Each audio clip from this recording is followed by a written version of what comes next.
Hello दोस्तों, आप सबका बहुत बहुत स्वागत है प्रेगनेंसी ब्लॉग में। दोस्तों, बहुत से लोग मुझे पूछते हैं कि शादी के कितने दिनों बाद हमें बच्चे के बारे में सोचना चाहिए या माता पिता बनने के बारे में सोचना चाहिए। तो दोस्तों, मुझे लगता है कि शादी के बाद कम से कम 2-3 साल का वक्त तो देना ही चाहिए एक दूसरे को, क्योंकि अगर आपकी अरेंज मैरिज हुई है तो आपको एक दूसरे को समझने के लिए यही सबसे अच्छा समय होता है, शादी के टाइम का, शुरू शुरू का।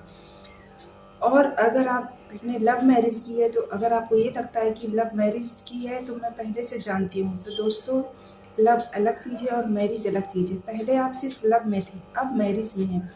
तो लव में सिर्फ लव होता है, वहाँ पे कोई जिम्मेदारियाँ नहीं होती, और जब आप मैरिज में प्रवेश करते हो तो वहाँ पे आपके साथ साथ जिम्मेदारियां आ जाती हैं, पारिवारिक, सामाजिक, आर्थिक, बहुत सारी। तो स्थिति अलग होती है। इसलिए चाहे आपकी लव मैरिज हो, चाहे आप अरेंज मैरिज हो, आप शादी के बाद अपने रिश्ते को कम से कम 2-3 साल का वक्त दीजिए, क्योंकि जब एक बार बच्चा आपके जीवन में आ जाता है तो फिर आपको 3 साल तक तो समझ लो टाइम मिलना ही नहीं है, क्योंकि छोटे बच्चों को पालना इतना आसान नहीं होता। उन्हें पालने के लिए आपको उसके अनुसार सब कुछ करना होगा।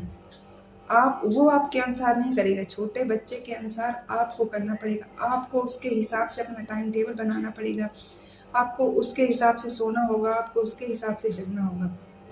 तो दोस्तों, इसलिए जब नया बच्चा आ जाता है हमारे घर, तो हम क्या करते हैं ना कि जो हमारा ध्यान होता है बच्चे पे ज़्यादा होता है, पति पे कम हो जाता है। तो ये सबके साथ होता है, स्वाभाविक सी बात है। तो दोस्तों, इसलिए हम पति को कम समय दे पाते हैं और शायद फिर आगे चलकर कहीं ना कहीं यही दिक्कत करने लगता है, क्योंकि हम एक दूसरे को अच्छे से समझ नहीं पाते और हमारी जिम्मेदारियां ज़्यादा बढ़ जाती हैं। घर परिवार, समाज, रिश्तेदार, इन सब की तो थी ही, साथ में बच्चा भी आ गया, तो अब हमारी जिम्मेदारियां और बढ़ गई। तो इसलिए दोस्तों, 2-3 साल आप आराम से टाइम दे सकते हो एक दूसरे को। ये आपका शादी के बाद का गोल्डन समय होता है शायद। और अगर आपकी शादी को 2-3 साल हो चुके हैं और आप माता पिता बनने के लिए तैयार हैं या आप माता पिता बनना चाहते हैं, तो दोस्तों, सबसे सही टाइम जो होता है प्रेग्नेंट होने का, तो वो होता है पीरियड। जिस दिन आपको पीरियड आता है, जैसे मान लो कि आपको 1 तारीख को पीरियड आया, तो पीरियड से जो 14वें से 19वें दिन तक का टाइम होता है। तो 1 तारीख से 14वां दिन कौन पड़ेगा? 14 तारीख को। 14वें से 19वें, ये जो 5 दिन होते हैं, ये प्रेग्नेंट होने के लिए सबसे अच्छा टाइम होता है।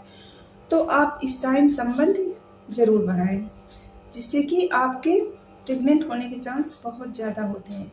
तो दोस्तों, अगर आप चाहते हैं कि हम माता पिता बनने के लिए तैयार हैं, तो आप इस टाइम पे संबंध बना सकते हो और आपको 100% सफलता मिलेगी। तो दोस्तों, इस तरह से आप माता पिता बनने के प्रोसेस में आगे बढ़ सकते हैं। धन्यवाद।